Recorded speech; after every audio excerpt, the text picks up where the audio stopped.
नमस्कार मु डॉक्टर विजय कुमार मिश्र आपण मान सम्मुखें पुणी चाणक्य को चिन्हिबा अध्याय गत अध्याय आम आलोचना करिचे जे विचार विभागर किपरि कार्य त्वरान्वित हब विचार विभाग किपरि उन्नत व समृद्ध हब वर्तमान आलोचना करिबा कौटल्य विचार विभाग उपरे कौन आउ किछि परिवर्धित बा परिमार्जित चिंताधारा कर आम जाचे विचार विभाग मनु द्वारा सृष्ट भारतर प्राचीन दार्शनिक होती मनु तांको परे आसिले कौटल्य कौटल्य कहिले विचार विभाग तल स्तर को पहुँचवा आवश्यक तेणु से कहिले विचार विभाग तीनोटी स्तर दे कार्य करिवो। प्रथम स्तर है राजा बा उच्च न्यायालय बा सुप्रीम कोर्ट आम भाषा जी कि दुर्ग बा राज्यर राजधानी रे काम करेंगे एवं सी मुख्य तार अर्थ है राजा ऊपर आउ आवेदन करवा किए ना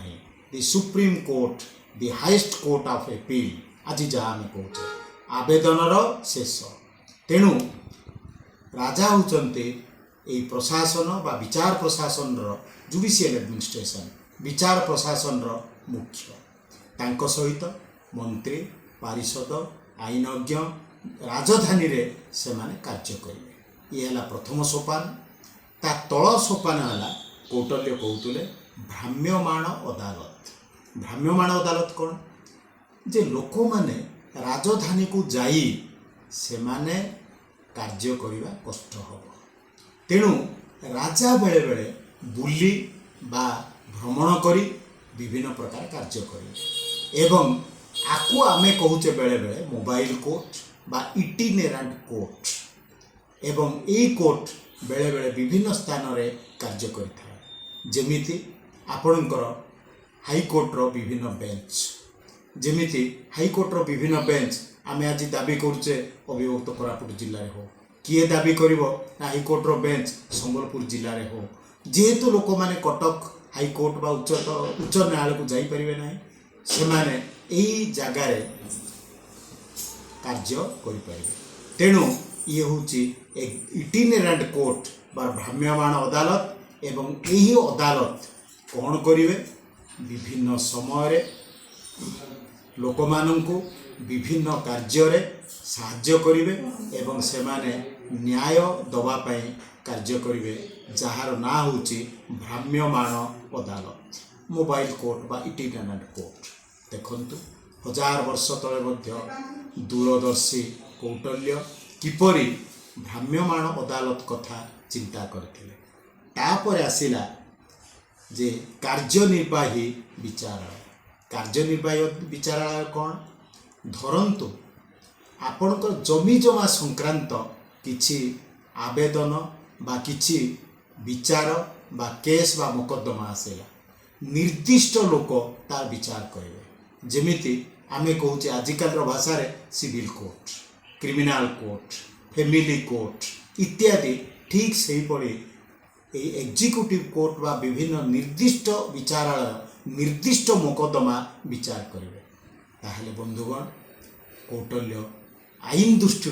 केते मार्जित थिले केते उन्नत थिले तांकर जो चिंताधारा व्यवस्था केते उन्नत थिला चिंता करतो आज आम भ्राम्यमाण अदालत कहूचे लोकों पाखु जीवा कथा कहूचे आज आम लोक अदालत कहूचे से समय कौटल्य ये लोकों पाखु जीवाई से अदालत कथा कही उच्चतम न्यायालय राजा विचार विभाग मुख्य से कथा कही एवं विभिन्न प्रकार तल कोर्ट एवं आम जो विचार करुचे आजिकल जो रेवेन्यू कोर्ट कौचे इत्यादि से कथा चिंता करते ताहले बंधुगण कौटल्य जड़े प्रधानमंत्री थिले राजांकर मुख्य परामर्शदाता थिले किंतु प्रत्येक विभाग रे तांकर दखल बा प्रवेश थिला ज्ञान थिला बुद्धिमता थिला जहाँकि विचार विभाग पाई मध्य तांकर अवदान यथेष्ट एवं उच्चतम उन्नत न्यायालय लोक माने सुविधारे आनंदरे बंची पारे जमती इंग्राजी रे गोटे कथा अछि if the justice is gone then there is darkness जदि लोक माने न्याय पाइबे नहीं ସେ ରାଜ୍ୟ ଅନ୍ଧକାର ଆଚ୍ଛନ୍ନ ହୁଏ ଏବଂ ଲୋକମାନେ ଅନ୍ୟାୟର ଅନ୍ଧକାର ଭିତରେ ସହି ରହିବେ। ଠିକ୍ ସେଇ କଥା କୌଟଲ୍ୟ ଅର୍ଥଶାସ୍ତ୍ରରେ ଚିନ୍ତା କରିଥିଲେ ଯେ ଲୋକମାନେ ରାଜାଙ୍କ ଠାରୁ ନ୍ୟାୟ ପାଇବେ,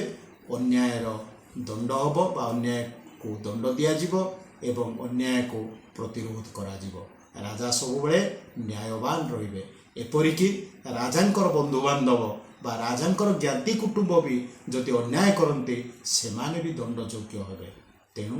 ଏଇ ଯେଉଁ ସୁନ୍ଦର ବ୍ୟବସ୍ଥା, ବିଭିନ୍ନ ପ୍ରକାର କୋର୍ଟ ବା ମକଦ୍ଦମାର ବ୍ୟବସ୍ଥା, କୋର୍ଟ ବ୍ୟବସ୍ଥା ବା ବିଚାରର ବ୍ୟବସ୍ଥା ସେ କରିଥିଲେ, ଆଜି ବି ଆମ ପାଇଁ ପ୍ରଣିଧାନ ଯୋଗ୍ୟ। ପୁଣି ଆଗାମୀ ଅଧ୍ୟାୟରେ ନୂଆ ଏପିସୋଡ଼ ବା ନୂଆ ଅଧ୍ୟାୟ ସହିତ ମୁଁ ଡକ୍ଟର ବିଜୟ କୁମାର ମିଶ୍ର।